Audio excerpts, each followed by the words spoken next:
Hello again, everyone. This is Roland Nixon from Nixon Disability Law. I hope you're all doing well this Thanksgiving weekend.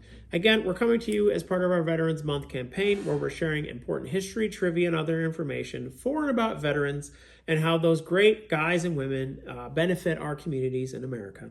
And also, we have helpful hints for how veterans can help build successful disability claims. Okay? The larger series we're doing right now is why you need a VA lawyer. And the subpart is called, do you know why VA really said no to your claim? We've already covered that there may be missing evidence. And sometimes that's the fault of the VA, even though you have the burden. The VA has a duty to assist, and sometimes VA will bend over backwards not to assist whatsoever. Okay? We also talked about what makes for a bad opinion, and certain ways we can challenge a bad opinion. Also, how to sit in a comp pen exam for a mental health reason and make sure that out of the gate, and this is for a service connection claim, out of the gate that they cover what you need to. Before we leave and move to the benefit of the doubt doctrine, I want to talk about one last piece with certain comp and pen exams. Okay? Conditions like migraines, the main distinguishing factor among several of the ratings is the frequency. You need to know that before you go into the exam, because one of the things you have to watch out for is, did the examiner actually ask you about the frequency? Examiners who work for the VA are notorious for not asking about the frequency of the migraines. Okay? So I make sure my clients sit for the exams, those exams, that they state clearly the frequency of the migraines. And then I check when the report is in VBMS. Did they actually report the migraines? If they did report the migraines, in their findings, did they take those into account? If they didn't take those into account, did they note the reason why? Because if not, I'm going to challenge it, okay? And I'm going to use a 4138 to reinforce the frequency by having my client separately provide information about the frequency of the migraines. And that way, I know my bases are covered, okay? If that claim's denied, I go to HLR and I say, here's the evidence. Benefit of the doubt, we win. So let's talk about the benefit of the doubt. The benefit of the doubt doctrine, which you can find, of course, at 38 U.S.C. section 5107, small letter b, or 38 CFR 3.102. Gotta love legalese, right? Anyway, so what's the benefit of the doubt doctrine? It says when VA considers all the information that's there, okay? All the evidence that's there, your statements, medical information, what have you, statements by friends, buddies, spouses, okay? If there's an approximate balance between the positive and negative evidence, they afford you the benefit of the doubt as the veteran, and so you're supposed to prevail on whatever that issue is, okay? That's the benefit of the doubt doctrine. As you may be aware, my practice actually for VA benefits claims right now goes all the way up to the Court of Appeals for Veterans Claims. And hopefully I will not have to go to the federal circuit soon because I have something pending with the CAVC right now. But I go up to the CAVC and thankfully we usually prevail. I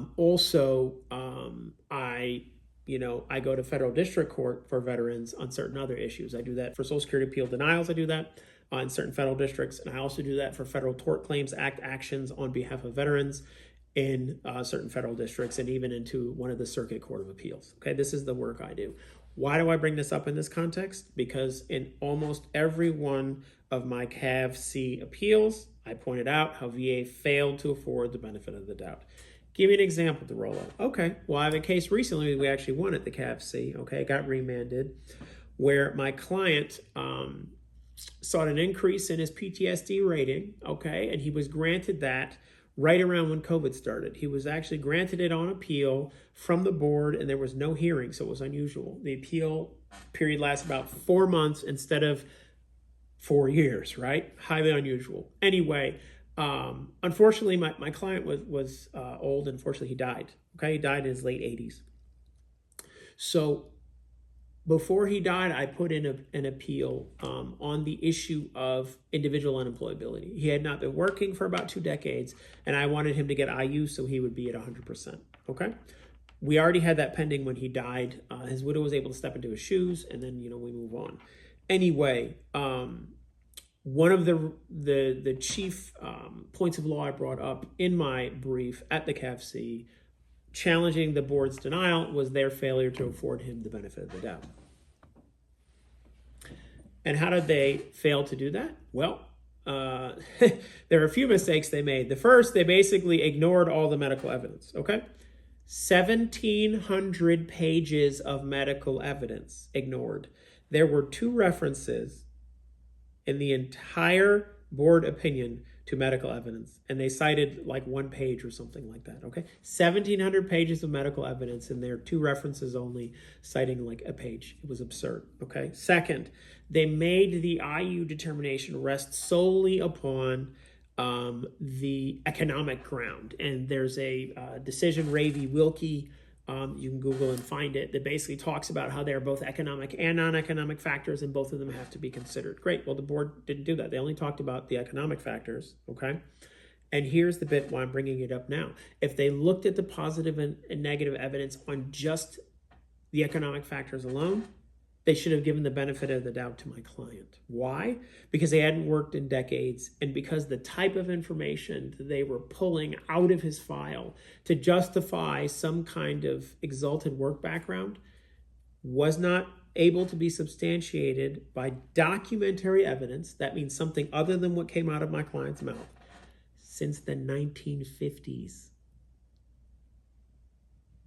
So if you learned some radio tech, if you got some radio tech skills in 1956 or 57, and there's no evidence that you supplemented them, and no evidence, frankly, that you worked in that context since the 1950s, is that really a skill that's still around? Well, is there some doubt? Well, to whom should the benefit of the doubt be afforded? On that evidence, obviously, that was my client. And so we were able to prevail, which was nice. It got sent back to the board, and we'll see how that goes. Anyway, thanks. We're going to carry on.